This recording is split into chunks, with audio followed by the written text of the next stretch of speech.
Aliment oluvchilar hamda ajrashmoqchi bo'lgan er-xotinlarga muhim xabarni aytib o'tmoqchiman.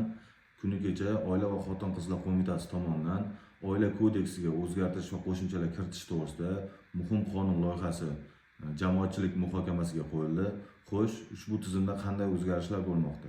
Like bosib obuna bo'lib qo'ying. Hozir men sizlarga ko'rsataman.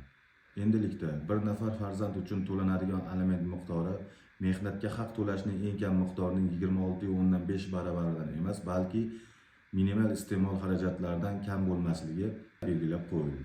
Bugungi kunda minimal iste'mol xarajatlari 715 ming so'mni tashkil etib, bu degani bir nafar farzand uchun 715 ming so'm aliment to'lanadi degani. Agar minimal iste'mol xarajatlari oshsa, aliment miqdori ham shunga qarab oshib boradi.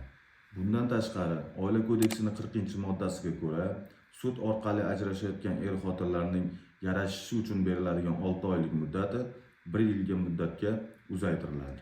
Shu bilan birga Oila kodeksining 42-moddasiga ko'ra, FQDO organlari tomonidan ajrashayotgan er-xotinlarning nikoh qurganlariga kamida 1 yil bo'lmagan yosh oilalar nikohdan ajratilmaydi. Ushbu xabarni aliment oluvchi va ajrashmoqchi bo'lib yurgan tanishlaringizga jo'natib qo'ying.